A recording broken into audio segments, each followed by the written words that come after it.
Magandang buhay sa inyong lahat mga kalapatids. Ayan, Tuesday night, may training tayo ulit, Cabinti, Laguna. Lumalayo na ng lumalayo yung training natin, SDR. Kunin natin mga ibon natin. Ito na mga kalapatids, yung 6 na ibon natin. Cabinti, Laguna, good luck sa atin lahat.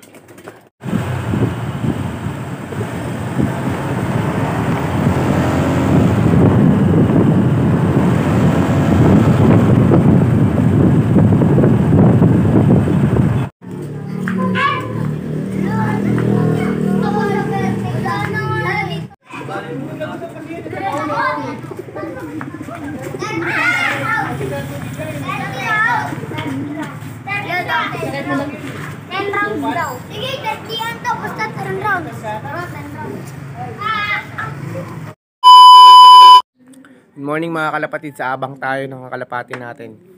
Galing training Pagsanhan, Laguna. Yan, time check natin 8:26 na. Ayan yung panahon natin dito.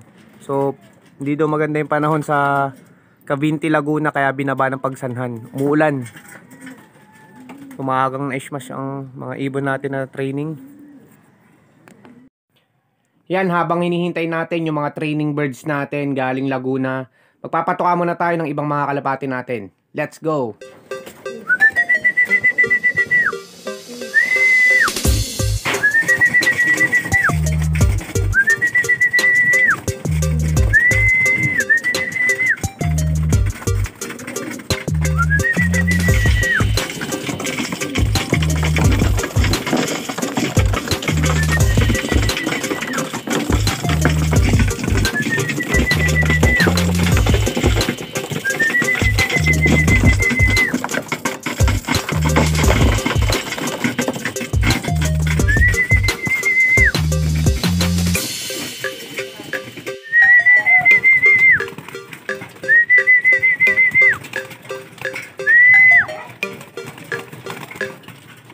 A few moments later.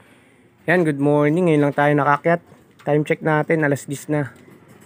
At, ayan, mukhang nandito naman na lahat ng ibon na. Ay, oo nga, andito na yung mga ibon pala natin eh. Pagsanhan, Laguna na lang to, binitaw mga to. Mga kalapatids, ayun o. Yan natin, nandito na yung puti. Ah, wala pa yung puti, yung anak ni Ampon. Mukhang nahihirapan na yun dahil may anak na, hindi na natin itutuloy. Ayun, nandito na sila mga kalapatids. Ayan mga kalapatids, Pagsanhan, Laguna. Ayan, hanggang dito na lang mga kalapatids. Good luck pa sa mga susunod na training natin. At syempre sana ay dumulo tong mga kalapati natin ngayong SDR. Happy flying mga kalapatids, God bless.